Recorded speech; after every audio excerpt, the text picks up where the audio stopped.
So, woo, yes. Yay! Are we Okay. good? Okay, hey. We'll move forward, Renee. Do you have like the flash drive part of it plugged into the computer? This I don't know. part in the bottom. Yeah. Oh, that one? Yeah. Oh, that's right. Yeah. I forgot that rule. Hang on. Then we can do That this. way it'll turn pages too. Okay, that'd be good. Let's test it. Okay. No. Sometimes it takes a second too. Uh-oh, now it's gonna go all over the place. I think it's like, what did you do to me? Oh well, worst case scenario, I can do it with my hands. So this is the part 4 of the Bugs and Drugs education series for antivirals. I didn't include the antivirals or anything about vaccines in my others because the focus when I wrote the other 3 at that hospital I was at was really to focus on antibiotics and why we use antibiotics. But then I'm realizing that when patients go in to see physicians and when patients are talking to you on the floors, and even us ourselves, when we go in to see the doctors, we expect a pill because we feel bad. We don't really think of going to consult the doctor and his advice as being worth $75. What we really want is something in our hot little hand, right? So I thought it might be useful to at least back up and cover a little bit on the viral side what we're shooting for. Let's see if this works. Ooh, okay. So we had this slide in the last section because I want us to kind of keep in the back of our brains all this information that we know and we've been trained on, but how are we going to turn that around and make it into useful information for our patients?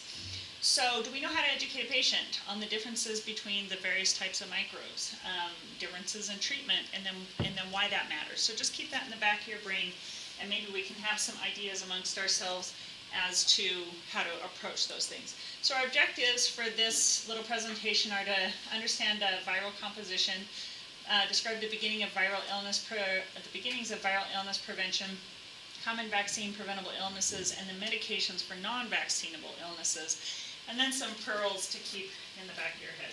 I'm like filling up the back of your head, huh? Okay, I kept the definitions down to a dull roar on this. I just wanted to make sure we all understood the differences between an attenuated vaccine and an inactivated vaccine, toxoid vaccine, and subunit vaccines. So these are just different ways that as we've messed with these particular viruses, we've found that they have the most efficacy, which is basically we don't create all vaccines equal because once they get in your body, they're just not all equal. So some vaccines do much better if they're still live, but they're weakened. And those kind of vaccines that we have, for example, are oral polio, the MMR, rotavirus, yellow fever, the nasal influenza, and varicella. Then we have some vaccines where a dead vaccine is all we need to initiate an immune response. And those are the IM influenza, the Tdap, and the meningococcal, the bacterial meningococcal one that's relatively new. And then we have some that we're able to actually just use the toxins from the virus, which is kind of snazzy because then we don't actually have to worry about introducing the virus. And those are diphtheria and tetanus. And you're kind of seeing a little bit of a pattern here, and hopefully you'll see a little bit of a pattern later, that when they make combination vaccines, they're usually trying to lump vaccines together or that are based off of the same mechanism. So it probably wouldn't make any sense to put like a live virus in with an activated virus or in a toxin virus because they all kind of have to exist in the same environment in that tiny little vial for, who knows, a year or two, right? So they're kind of lumped together, and that's how the preparations are given. And then there's also a subunit vaccine, and that just used, so the capsid, and we'll see a picture here in a second, of the virus is just the protein coat of it. And it'll literally just take the protein coat pieces because we're trying to activate a response through that mechanism. And all of our recombinant vaccines, we do that way. And then we wanted to briefly talk about our immune system responses, and we'll talk about it a little bit more later too. But the innate response is the constant patrol that's going on right now between in your body, usually in your skin and mucosal areas, and it's by the dendrites and the macrophages. And then your adaptive response is what kicks in after the fact. And so we're going to talk about that in just a minute. I keep forgetting I have to do this. Okay. So here's a couple examples of viruses. The one on the left is called the bacteriophage, which isn't confusing at all because we just said they're not bacteria, right? but that's what the name of that particular structure is. And then on the right is an influenza virus, but they all basically have the same parts. They have genetic material, a protein coat, and possibly an outer envelope. That's really all they are. They've got nothing else, which begs us to question whether or not they're alive, and depending on who you talk to, they make a great argument, but we don't really care. We just know that they're making us sick. We don't know if there's any beneficial viruses. We're unsure. We haven't really seen hide or hair of those. Antibiotics have no effect on viruses, which we all know. And then common illnesses caused by viruses include common cold, influenza, Ebola, HIV, otitis media. Okay, so fighting microbes always comes down to knowing the weaknesses. So in bacteria, we would find substances in nature that would help us attack the cell walls or stop the cell from growing or inhibit the protein synthesis. There's a bunch of different mechanisms when we talked about bugs and drugs earlier. So we're literally attacking the bacteria head on. We want the drug to come in contact with the bacteria. That's what we're doing. Now in viruses, our biggest challenge is that the bug is elusive. The virus comes and it hides out in our cells. It's making it really difficult for the drug to come in contact with the bug. And so what we've been trying to do instead, what we tried to do is to do vaccines. So basically, smallpox is the disease that got the ball rolling, at least in a more officially Western style. That's what smallpox looks like. It's horrifying. Mortality was 20 to 60% of infected adults and 80% of infected children. Did anybody ever see the movie John Adams? So that was about what was he like, our third president? Second, thank you. Good thing I'm not teaching history. It was amazing because there was a little brief interlude in there where smallpox was sweeping the eastern seaboard. And his family made the decision to inoculate their children, which at that time was really quite risky because really there was no rhyme or reason to it. It was just, oh, hey, we have some pus in a syringe. Let me just give that to you and hope you live. It was a live virus. And they knew they had, I can't remember how many children they had, probably 6 children is what's hitting my brain. And they knew that the risks of even giving the vaccine was that most of their children might live, but one of them would be likely to die. And I just remember that being a very terrifying part of the movie for that particular family, but even me as I watched it. It was noticed that the gals who hung out with the cows did not get smallpox. And Edward Jenner in 1796 said, hey, maybe the reason why is because they're exposed to cowpox, which is maybe similar to smallpox. They didn't know. They couldn't really look under a microscope and see things that small. So he was like, hey, let's give it a go. Let's start giving people cowpox inoculations. And the inoculation means they're still using a live virus. And then we see that approximately 200 years later, we have eradicated the disease. I don't know, does anybody in here have a smallpox? I do. Yeah, and most people past my generation don't have one. And I only got one because I went to a third world country when I was a very small child. But that's the only illness we have ever eradicated off this planet. But the reason we eradicated it was because of vaccine.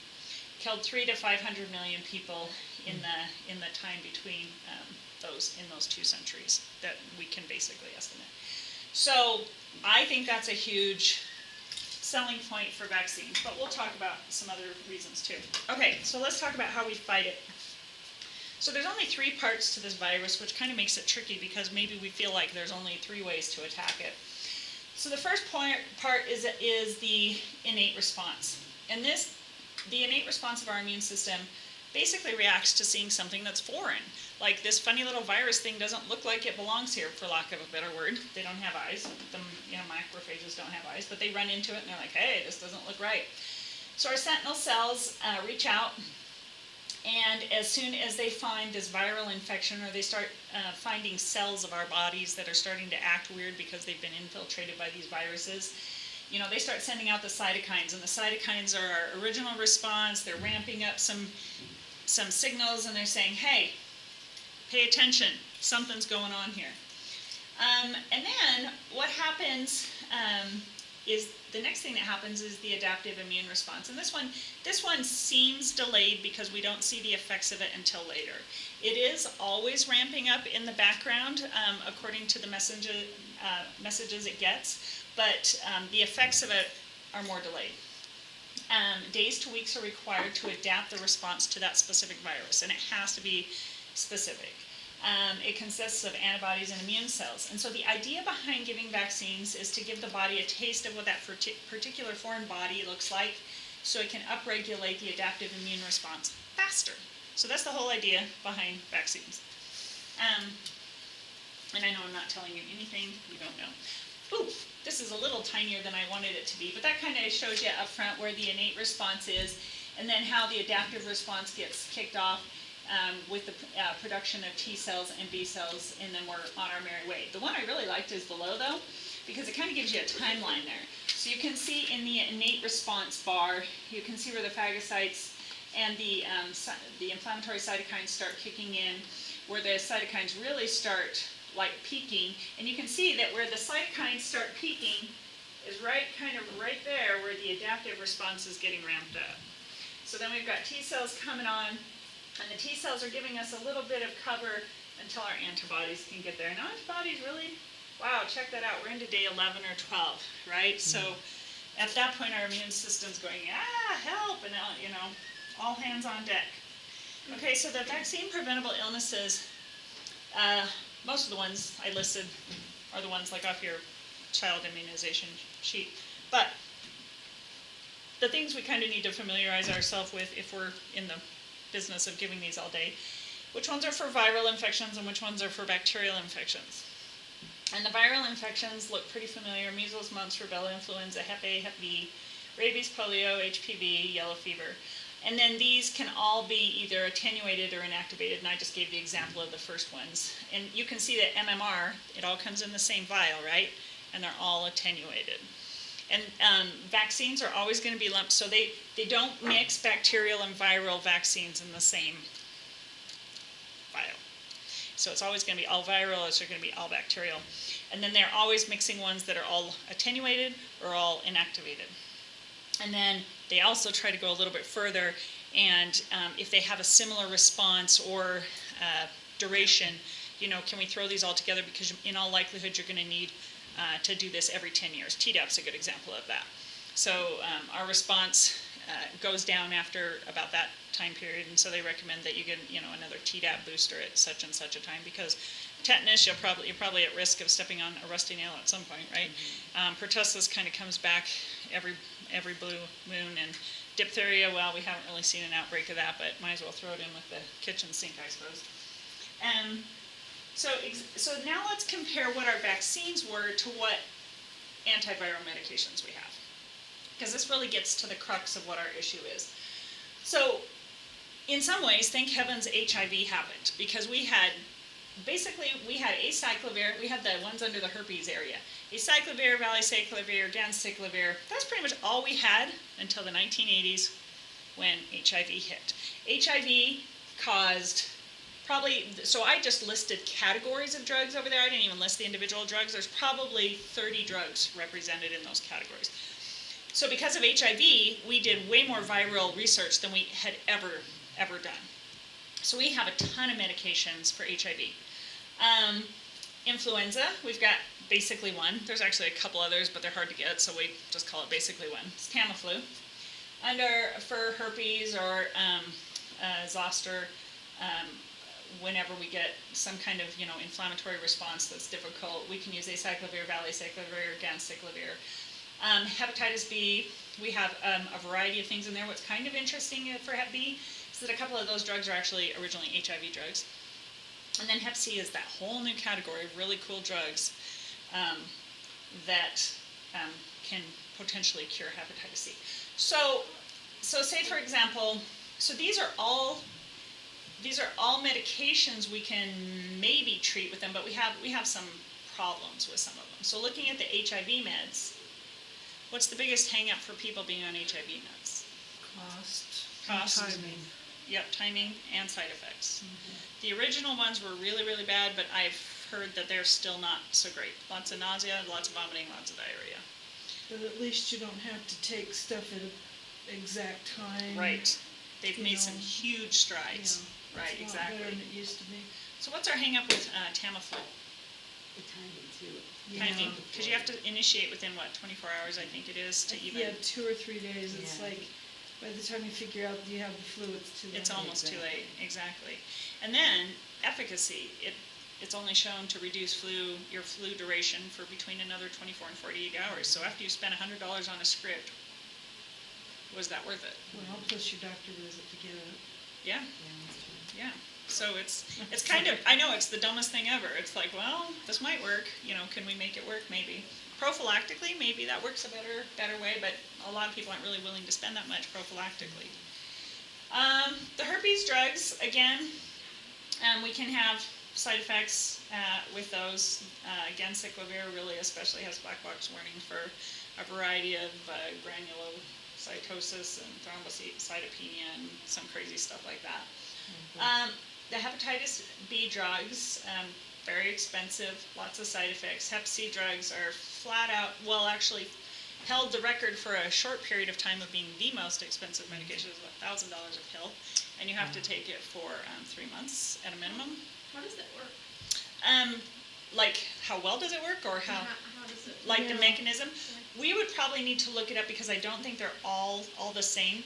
But the most important mechanisms that we're looking at for most of these is there any way? So if you look up through the names up there, some of those are attacking like RNA and the DNA, like the nucleotide reverse transcriptase. So they're trying to attack the enzyme that helps propagate the new RNA or the new DNA.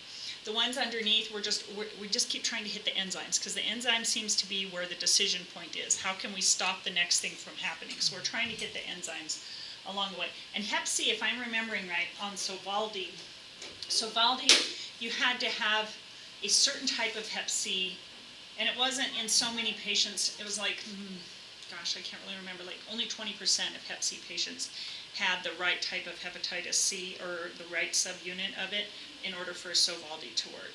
But the thought process is, and then we'll see in 10 years, because the drug's really only like 2 or 3 years old, and that was the first one, we'll see if it really is true reversal of the disease, because we didn't even achieve that with HIV, right? You still have to be on those meds lifelong. So none of these are cures.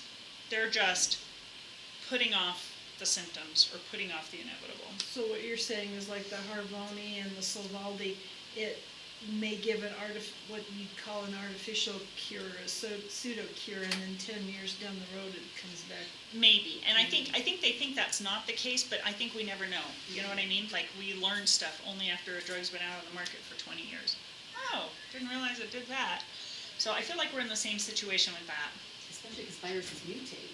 along the Right. way, Well, too, yeah, so- They do. Sure, they mutate every time you look at them. So, yeah, we can be in all kinds of trouble. So, anyway, so I think we kind of already talked about these, but why don't we use these for other non-life-threatening viral illnesses? So, like, we have otitis media, we have a common cold. Why don't we use these? Well, we just talked about all of that. Side effects out the wazoo, and not just your typical nausea, vomiting, diarrhea that you get with every other drug, like serious consequences, but also just minor improvement, if any. And honestly, we're never curing the infection. We're just tamping it down. That's all we're doing. So then I say to myself, okay, our best defense against viral illnesses is vaccine, if there is one. So they're working on the Zika virus vaccine, because honestly, we don't know what to do with those poor people once they've gotten the virus anyway. And then we need to really remember this, because this comes across our plate so many times. There is no antiviral for viral upper respiratory illnesses, the cold, pharyngitis, sinusitis, otitis media, pick one. There just isn't. And then, you guys know the last piece. So, as I was thinking about this, I was thinking, what about the hype around vaccines? Because when I type in vaccine to Google, I kid you not, the first two are vaccines cause autism. And they're like, are we over this discussion already? So I was thinking about ways to talk to people about that. People meaning not us people in healthcare, who are usually on board the ship, but to people who need some convincing or need some other thoughts to think about.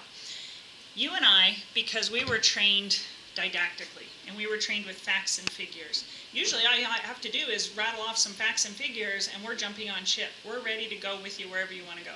That doesn't work when you're just talking to patients. It turns out facts and figures can sometimes confuse them. They don't have a place to put that. They go and Google it later on the internet. It doesn't really add up, and that makes it difficult.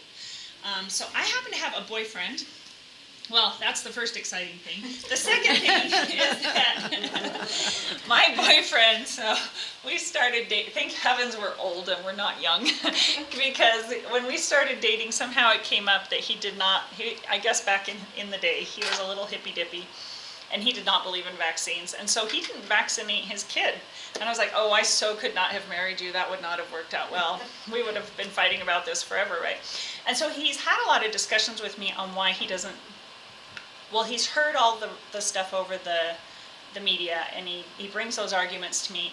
And then I finally realized that the best way to talk to him about this, since he was very hippy-dippy in his past, was, you know what? All I'm doing is stimulating your own immune system to fight off the infection for you. Like, that's the most natural way I can think of to do this. You know, and this is the same guy that told me, well, I made sure he didn't have chickenpox by letting him hang out with other people with chickenpox. I'm like, the same thing.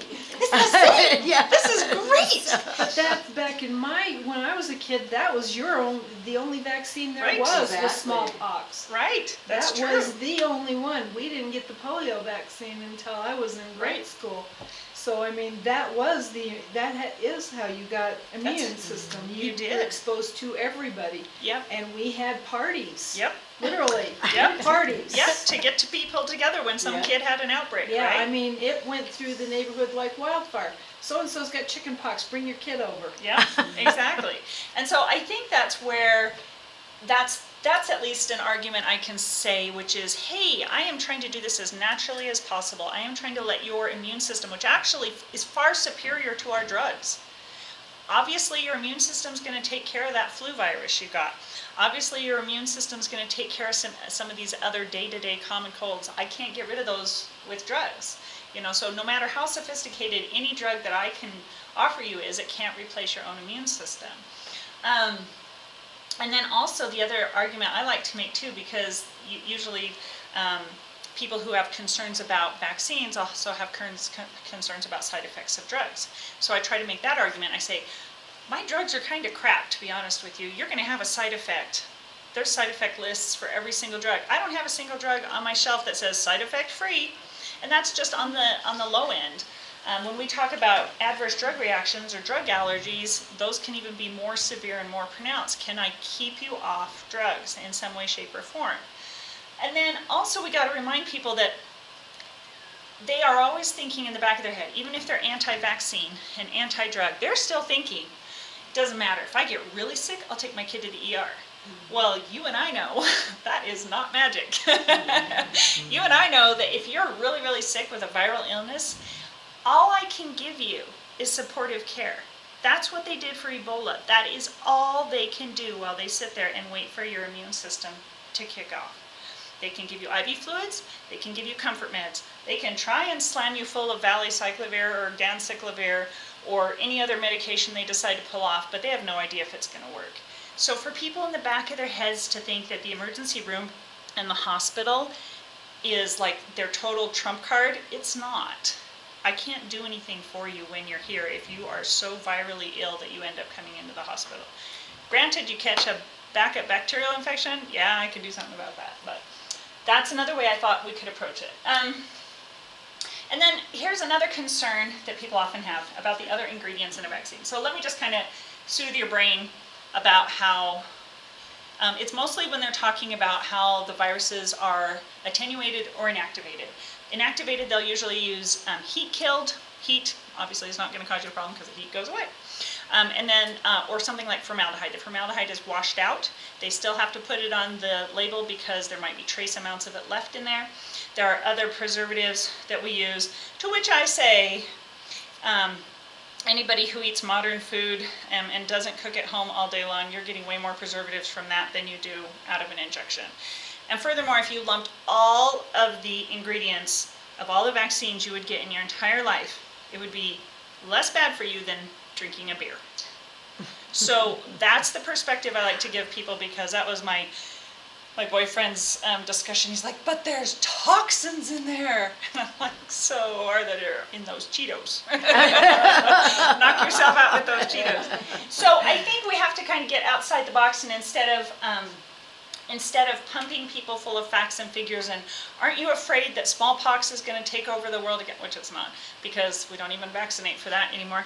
But like if we say to people, you know, who don't want their kids to have like MMR because they're concerned to cause autism, I think we do need to route them to the appropriately scientifically based websites and say, these scientists don't believe it, and in fact we've had a very rough time rustling up anybody who can show that or who believes that. I was actually reading an article just the other day about like scientists having like not the same viewpoint on it. Well, and I think that's true to some extent in that, and what I would say is I would say that there's always going to be people in the scientific community, same as in our community, with differing opinions. But what research have we actually done to make sure that we're doing that? So I would also say another thing that's really difficult, especially when we're looking at illness projection. We haven't been tracking autism since year 0. Autism was discovered, whenever it was discovered, I can't remember, 1800s or something like that. And as we learn more about it, we start looking for things, and then we finally start developing tests, and we start moving forward. So it's like that with any illness, whether or not it's a behavioral illness or whether or not it's a physical illness. We could say that there's this great rise in depression, or there's this great rise in schizophrenia. So all of these are categories where you were just lumped in as crazy before. There wasn't really a diagnosis, you were just crazy. And so as we learn to differentiate between them and put parameters on them, we're watching them to see how they do. This is kind of similar to, like if you read historical books, they will say, oh, she died of the ague. Does anybody know what the ague is? I don't know what the ague is. But the ague was a something. And then we find TB. Yeah, TB. So that might have been it. Or what, consumption. Didn't they also call it TB Yeah. consumption? Yeah. Okay. So just because they did something historically doesn't mean it correlates to what we do now, because medicine has grown exponentially. So in the same time period as we started vaccinating kids, we also started taking our kids every day to McDonald's. We also started using far more fertilizers on our lawn. We also started, pick something. We also started removing lead from our walls. We also started, you can pick any kind of confounders. You cannot say at this point in time that vaccines cause autism. And so I think that's hard for people to get their brain around. And I don't expect you to explain that to someone, because that's like a whole day's worth of conversation. But what we have to realize in healthcare is that healthcare today isn't the same as it was 10 years ago. Did we redefine, I bet we could look it up, did we redefine our tests? Do our tests more clearly pick up people with autism and know what they're looking for? My mom was never diagnosed with Asperger's. I swear she has Asperger's. I could swear it like this. She gets really offended when I say that. And I'm like, Mom, you should just go check and see if you do, because I swear you have Asperger's. But back in the day, she was just eccentric. She was that weird person that could do math like Rain Man, like stuff falls on the floor and she's like, yeah, there's 52, and then just move on, And I'm like, normal people can't do that, right, Mom? But I think that's where we have to make that decision, and we try to, and at the end of the day, you may not be able to convince people, and that's okay. We don't want to break the relationship of healthcare over this discussion. So maybe it's better if they keep coming to see us as we try to educate them slowly but surely. I do know some doctors' offices won't see patients if they don't agree to vaccinate their kids. So that's that's not anything I'm in charge of, thank heavens. But I think it's one thing to try to encourage people, but then I think it's another thing to ruin the relationship, because what if you're that person's only conduit to useful information? But I think they're looking at it like, what if you bring your kid in and you infect the next Right. 50 kids that come through I think here? they're looking at it like that too. And I can see their point of view. It's like, okay, like one kid infected. I'm sorry, I don't find measles all that terrifying, but that's just because of the era I grew Right. up in. But one kid gave 100 people measles at Disneyland. Disneyland, And exactly. the world came apart, and it's like, 100 cases of measles was my neighborhood growing up. Right, exactly. The So- perspective's different. Yeah, I You're don't right. find measles, it's like, yeah, whatever, Yeah. because, I mean, everybody had them. Well, and for me, like chickenpox wasn't scary because everybody had chickenpox. Yeah. But once in a while, you'd have that one kid where it was scary, Right. right? Yeah. And I think that's the other thing that's difficult, and I don't know how I'd feel about it if this happened to me. So we talk about vaccines because they're good for public health, right? So it prevents illnesses in most people. But what if you're the one kid, or what if you're the mom of the one kid who had some freaky reaction to it and blew up in all kinds of spots and they almost died? Well, you're not gonna be convinced that vaccines are good for you.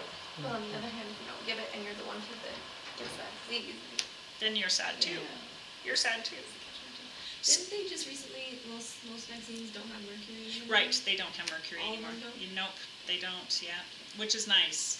Yeah, So- 'cause that's why I didn't do the flu vaccine for years, is because of that thimerosal. It's like, Right. Well, so the thing they're coming out with now, just so you have a heads up for the fall, is they are not recommending in the flu season that's upcoming, and I think it's because of the mix of the flus that they've been seeing, or what they guess, because you know every year the CDC just guesses. They do their best guess, they really do. They're accurate about 50% of the time.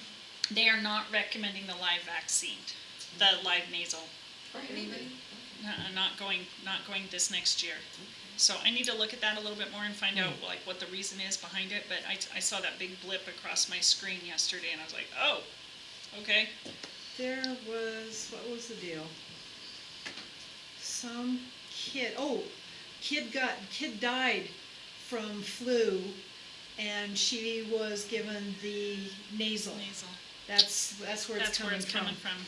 Yeah, some kid in California or something, she had the nasal vaccine and she died of the flu like January, February, something like that. Yeah, that's scary. So that's probably where that's coming from. Yeah, probably. But it's fascinating and there's fun stuff to look into. I think the biggest dilemma for us is, it's not so much us knowing all the pieces and parts, it's how do we communicate a good argument or a good support system to our patients. That's the hardest thing I think I struggle with. Because in the moment, they'll just say something like, well, I don't want to get vaccinated, and then you're in this uncomfortable position of saying, well, why? and then depending on what they bring up, you're like, never heard of that, or, oh, maybe I can speak to that, but how do I speak to it not in facts and figures? How do I speak to it where it's more of a, I don't want to say this the wrong way, maybe an emotional decision, or maybe more of a, I'm fulfilling my responsibilities to my child, or maybe to my community, something like that. I Or don't know. maybe they have the right to say, no, I don't want it, And I don't that's have true. to give you a reason. And that's true too. And They that's the way absolutely I feel. can. It's like, I don't have to give you a reason why I don't want this, because that's every true. time I go to a doctor, it's like, you sure you don't want that pneumonia vaccine? You're getting old now. And You're it's like, getting old. screw you. But you're educated. Most of the public isn't. That's true. So- Yeah, I That's still true. don't want Easy. that. They don't It's know still, why. it's like I'm exposed to so much pneumonia. It's like, really? Give me a break. I was gonna say, you probably have some built-in immunity. I know the first time I worked in a hospital, I was sick like the first 6 months that I worked there, and I've been fine ever since. I'm not even up on the floors, I'm in the basement. Maybe it's all those drug powders I'm inhaling. So anyway, thanks guys. If anybody has any other ideas about how we can educate, how we can do any of that, I'd be all ears, because I wanna get us promoting antibiotic stewardship as much as humanly possible and help people overcome hurdles. And I can use phrasings and verbings as much as the next guy, and so maybe if we come up with things, it'll help. Thank you. Thank you. Thank you. Thanks. I think I'm done.